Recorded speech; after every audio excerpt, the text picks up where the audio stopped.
Hello, beautiful. Welcome back to her next chapter, Travel, Growth, and Balance. Yes, I'm in my closet. It's graduation time and my house is full of people. The closet is the only quiet place in my house. Well, that and the bathroom. It's day 6 of our 21-day solo travel challenge, and we're tackling a big one. Have a casual conversation with your husband about why this trip matters. Not a presentation, not a proposal, a conversation. You deserve to be seen, not just scheduled.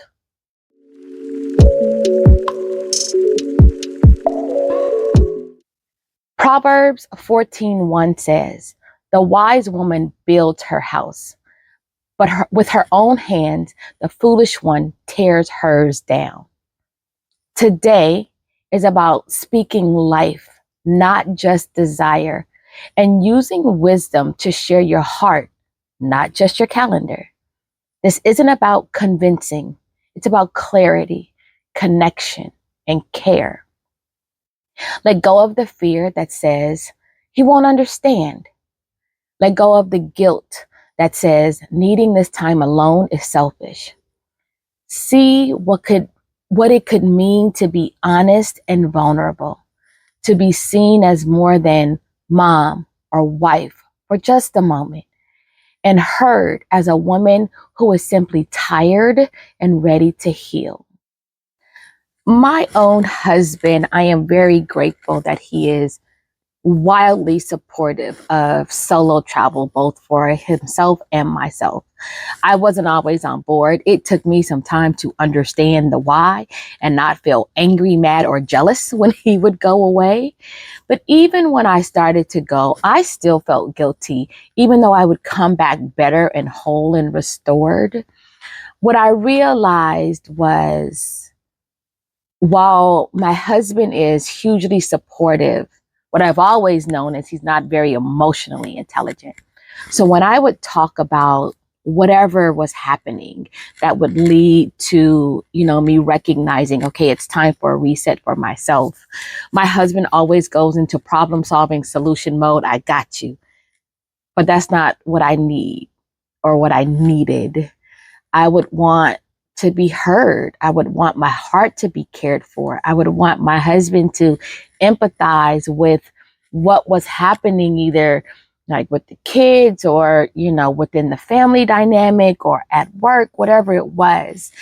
And my husband's solution was, okay, you need a trip? Great, let's go. Right. Or whatever a solution to that thing was. Right. So that was my biggest challenge and hurdle to work through. So I am currently in a Bible study on my own. I study by myself. And I've made a study process for myself because I am a systems oriented person. And so things just have to be connected. There has to be a root cause, a vision for the why, some action steps, and all of the things. When you get the workbook, you'll fully understand. But in my study, I started focusing on the word cultivate. And I always start with the Hebrew definition of a word to get deeper context and understanding. And as I was studying, it brought me to one of the verses was Genesis 2:15, where God is talking about caring for our gardens. And I had always seen my garden as my family structure to care for, work, my reputation, right? Never myself. And so I had the aha moment of, oh, I am my own garden. And in one of the things of tending to my own garden, the other clarity that came to me through my process of study was I need to release my husband from being emotionally hostage to what he isn't equipped with. And so as I went through that process of releasing my husband from emotional bondage, sure enough, I don't even think it was an hour after my initial study, the opportunity for me to vent about whatever was happening with my husband. And I had already gone through the mindset shifting and the heart disposition to release him emotionally. So when he didn't give me the thing that I had been wanting, it didn't affect me the same. I was just like, okay, love him for who he is. Sure enough, every day there was an opportunity. And my response to him was now different than before my Bible study. And he must have recognized it or saw it, because sure enough, that past Saturday, there was another thing, and my husband did a complete 180. He leaned into the emotional, asking me, like, how did that make you feel? I'm really sorry that happened to you. Like, how can I care for you? It was a totally different response. I hadn't asked him. I hadn't prompted him. I mean, I had been for years, right? But in this week span, my response was just different because I wasn't holding him emotionally hostage. So I wasn't now shutting down or walking away or with my own little flippant comment that I would have at the end because I wasn't getting what I needed. My response was just, I received whatever it is he was giving to me. I was just like, okay, yeah, like that sounds like a good idea, or whatever, however I responded. And so I said, okay, God, I get it. When I release him, you will do the other side of the work. You will do the other part of the work. Today's task, have a soft, casual conversation. Try one of these gentle openers.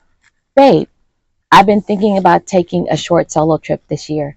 I want to do it for me, and I'd love your support. Can I share something with you? It's not urgent, but it is important. I need space to breathe, and I think a solo trip might help. I'm doing this solo travel challenge, and it's showing me how much I've been needing rest, not just sleep. Here's a pro tip. Use I statements. Don't over explain. This isn't about blame. It's about clarity and care. In the workbook, there are 10 action steps in the conversation guide to help you deeply prepare for and guide the conversation with your husband. For your own reflection, the workbook also prompts you with, what was his reaction, verbal or nonverbal? What surprised you about how the conversation went? What support do you need from him, even if he doesn't fully understand your why? You don't need permission to care for yourself. But what a gift it is to have support. This conversation is about you, but it also invites your relationship to grow. Let him love you enough to say, go. Even if he doesn't get it, he can still honor it. Download the workbook and the free bingo card. Explore the 4 Bali trips designed for the woman you've forgotten to prioritize. Surrender the fear of being misunderstood. See how healing starts with honesty. In the next episode, we're planning a mini solo date to help you fall in love with your own company again. Don't miss day 7. Before I let you go, I have great news. The 4 solo trips to Bali are ready and waiting for you. If today's conversation stirred something in you, if you've been craving stillness, silence, the opportunity to self-reflect and reset, or just a moment to hear your own thoughts, I want to gently invite you to explore a traveling solo to Bali with Kinfolk Travel Concierge. The 4 trip options are designed for intentional solo experiences for women just like you and me. 3 of them are curated in Bali, Indonesia, and the last one is curated in Phuket, Thailand. These solo but not alone trips are designed to support you traveling without your husband or kids, designed for you to experience independent time among a group of other women doing the exact same thing alongside you, designed to allow you to do as much or as little as you want with your own time without having to move on someone else's schedule or expectations, and designed for your safety with the guide with you every step of the way. This is how you travel solo, but not alone. Each of the experiences are situated in affordable luxury and comfort and feature all of the highlights you may want to experience, like the Bali swing, flower baths, cultural shows, and local market and shopping, and so much more. But more specifically, Each experience has a specific focus designed for your healing and your reset. I know you will love the cost of each trip, especially when you see the value in each of them. Plus, it's only $200 to secure your spot. You can choose a solo room alone or take this leap of faith and self-investment with another woman who you know needs this, sharing a double room with them. You don't have to choose today. Just know, if you've been waiting for a sign, don't let this one pass you by. We've got a spot with your name on it. A brief description of each trip and the booking link is in the captions and the notes. You can very easily find all of this information also on our website, which you can find in the captions. I'll see you in Bali and in the next video.